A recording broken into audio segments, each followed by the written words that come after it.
नमस्कार दोस्तों, आप सभी का मेरे इस YouTube चैनल पर एक बार फिर से स्वागत है। दोस्तों, आज जो मेरे कई करीबी के दोस्त हैं, परिवार वाले हैं, उन्होंने मुझसे कहा कि आज के दिन तो मुझे चुप रहना चाहिए, आज कुछ नहीं बोलना चाहिए। लेकिन मुझे लगा कि आप सभी के सामने आकर आज अपनी बात को रखने की ज़रूरत है। दुनिया भर के प्रेस फ्रीडम इंडेक्स की अगर बात करें तो भारत का स्थान आखिरी 20 देशों में मौजूद है। हाल ही में जहां भारत में G20 का कार्यक्रम हुआ तो उस G20 में जितने देश हैं ना, उसमें भी भारत प्रेस फ्रीडम इंडेक्स में आखिरी नंबर पर है। यह सब बात मैं आपको क्यों बता रहा हूं? दोस्तों, मंगलवार सुबह न्यूज आउटलेट न्यूज क्लिक से जुड़े तमाम सीनियर पॉलिटिकल जर्नलिस्ट हो, पॉलिटिकल कमेंटेटर्स हो, उनके घरों पर दिल्ली पुलिस की टीम तड़ाके 6 बजे पहुंच गई।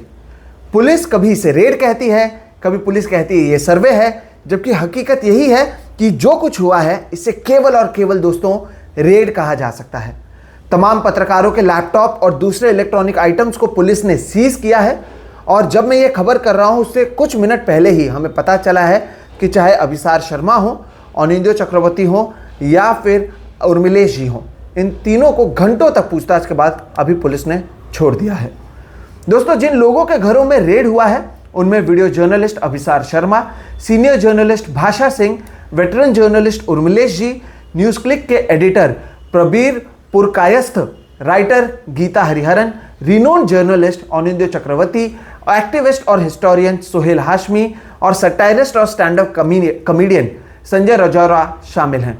इसके अलावा पत्रकार परंजॉय गुहा ठाकुरता और एक्टिविस्ट तीस्ता सितलवाड़ के घर पर भी रेड किया गया है। सोचिए कितनी बड़ी लिस्ट है। दोस्तों, हुआ ये कि सुबह 6 बजे पुलिस की टीम इन सभी लोगों के घरों में पहुंच गई। कई घंटों तक पूछताछ किया गया। कई लोगों को पुलिस अपने साथ थाने भी लेकर गई और पुलिस की ओर से मामले की जांच की जा रही है। यह मामला क्या है? इंडियन एक्सप्रेस की रिपोर्ट के मुताबिक 17 अगस्त 2023 को न्यूज क्लिक के खिलाफ UAPA जैसे ड्रैकोनियन कानून के तहत मामला दर्ज किया गया था और ये जो सारे रेड हुए हैं ये उसी मामले के तहत किए जा रहे हैं। दोस्तों, न्यूज क्लिक पर आरोप है कि उन्होंने विदेशी प्रोपेगेंडा को भारत में फैलाया और इसके लिए उन्हें पैसे मिले और news click anti India campaign कर रहा है, इस तरह के उन पर आरोप हैं।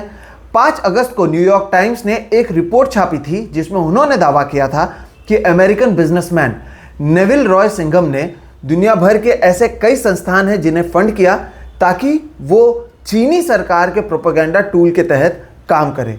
जिन संस्थाओं को उन्होंने फंड किया उस संस्था में अखबार ने न्यूज क्लिक का नाम भी लिखा था।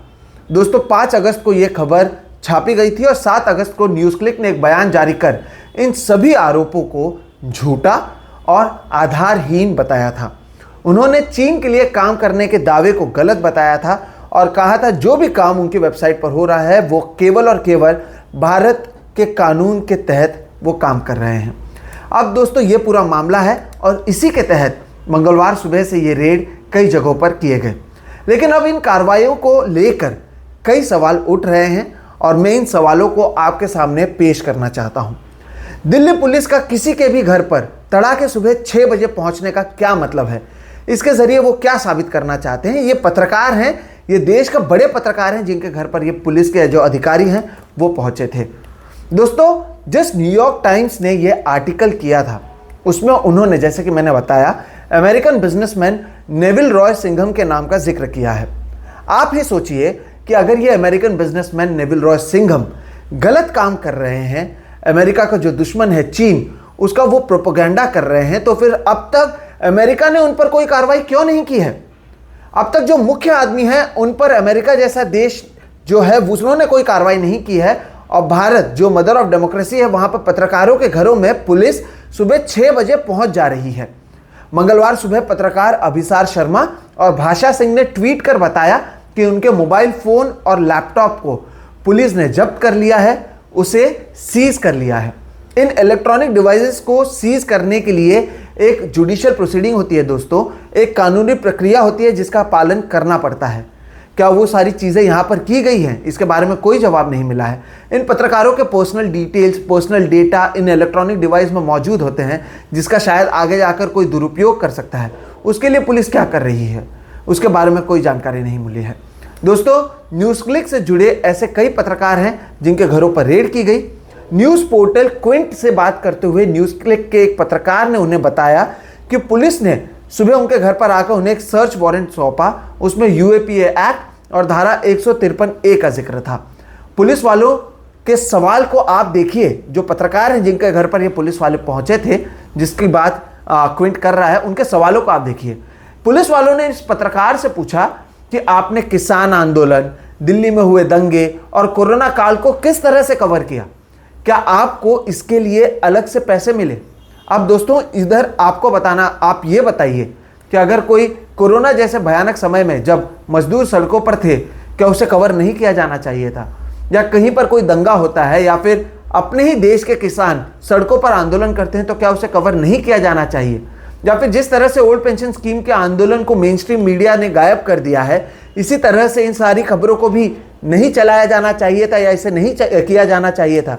क्या ये खबर एंटी इंडिया है?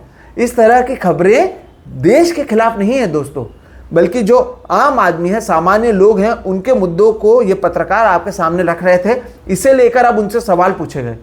प्रेस क्लब ऑफ इंडिया से लेकर दूसरे तमाम कई संस्थाओं ने इन पत्रकारों के घरों में हुए रेड की निंदा की, उसके खिलाफ आवाज उठाया।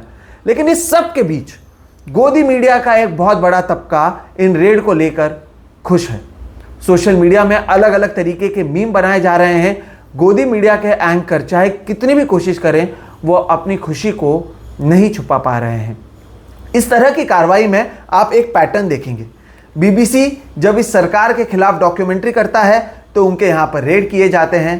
पहले जब एनडीटीवी की ओर से सवाल उठाया जाता था तब वहाँ पर रेड हुए।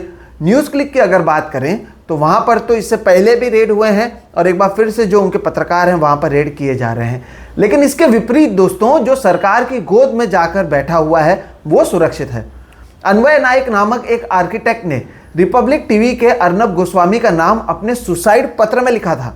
अर्नब गोस्वामी को नवंबर 2020 में गिरफ्तार भी किया गया था, लेकिन इसके बावजूद एक ऐसा शख्स जिसका नाम एक आदमी अपने सुसाइड पत्र में लिख के जाता है, उसके बावजूद देश के प्रधानमंत्री मोदी उन्हें इंटरव्यू देते हैं। केवल इंटरव्यू नहीं देते हैं, उनके चैनल में वो कई बार जा चुके हैं।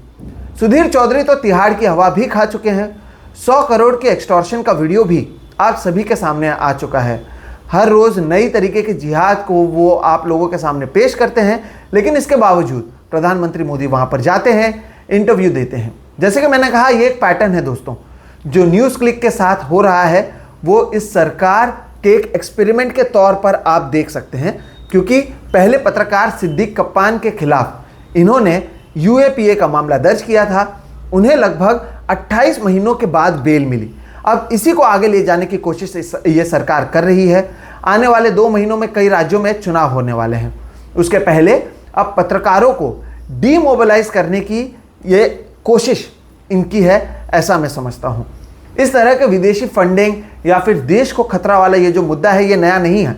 2018 में महाराष्ट्र में एल्गार परिषद में शामिल कई हाई प्रोफाइल एक्टिविस्ट और लॉयर को गिरफ्तार किया गया।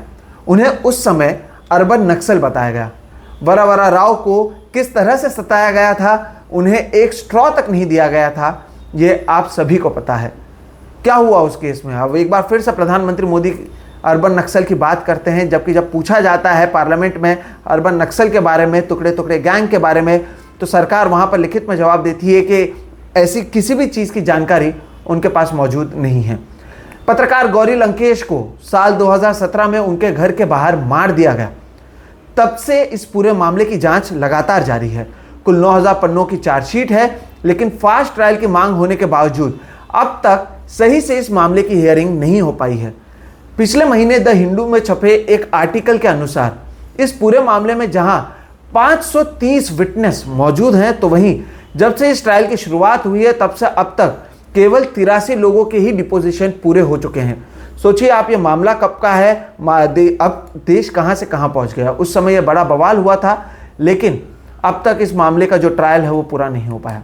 दोस्तों, जितने भी उदाहरण मैंने आपको दिए हैं उसमें एक चीज साफ है, जो भी मौजूदा सरकार को लेकर क्रिटिकल है उन्हें परेशानी का सामना करना पड़ रहा है। यानी सवाल पूछेंगे तो आपको परेशानी होगी। लेकिन इसके बावजूद ऐसे तमाम पत्रकार मौजूद हैं जो शायद अब मेन स्ट्रीम मीडिया का हिस्सा ना हो, लेकिन वो अपनी बातों को आपके सामने रख रहे हैं। प्रोपेगेंडा के झांसे में नहीं फंस रहे हैं और ना ही सरकार की गोद में बैठकर वो हिंदू मुस्लिम कर रहे हैं या मोदी मोदी कर रहे हैं। ऐसे में दोस्तों ज़रूरत है कि आप सभी इन पत्रकारों के साथ खड़े रहें। जो जांच है वो जारी है। बेशक अगर कोई गलती करता है दोस्तों तो उन पर कार्रवाई की जानी चाहिए, लेकिन अचानक से सुबह 6 बजे पत्रकारों के घरों में घुसना, घंटों तक उन्हें डिटेन करना, उनके वकीलों को भी उनसे मिलने नहीं देना। यह भी हुआ कि जो वकील हैं वो पहुंचते हैं कई घंटों तक, तो वकीलों को उनके क्लाइंट से मिलने नहीं दिया गया। क्या यह इंसाफ है? क्या यही है भारत का चौथा स्तंभ? और क्या यही है मदर ऑफ डेमोक्रेसी? आप इसके बारे में ज़रूर सोचिएगा दोस्तों। अगर अभी तक आपने इस चैनल को सब्सक्राइब नहीं किया है तो कर लें, ताकि आपको आने वाले सभी वीडियो की जानकारी मिले। आप सोचिएगा इस देश में क्या हो रहा है। क्या यही मदर ऑफ डेमोक्रेसी है? क्या इसी देश में हम एक नागरिक हैं जहां पर पत्रकारों के घरों में सुबह 6 बजे पहुंचते हैं ये पुलिस वाले? एक तो अच्छी बात है कि 2 अक्टूबर को इन्होंने नहीं किया, उतनी तो शर्मिंद में रही, लेकिन 3 अक्टूबर की सुबह खैर ये पहुंच गए। 2 अक्टूबर को ये बापू को याद करते हैं, 3 अक्टूबर को पत्रकारों के घरों में ये पहुंच जाते हैं। कई घंटों तक कई पत्रकार पुलिस स्टेशन में वो रहते हैं और फिर उन्हें छोड़ दिया जाता है। इससे आखिर वो साबित क्या करना चाहते हैं? क्या उनकी कोशिश पत्रकारों के हौसले को ख़त्म करने की है? और क्या यह हो पाएगा? इसके बारे में आपको भी सोचने की ज़रूरत है। नमस्कार।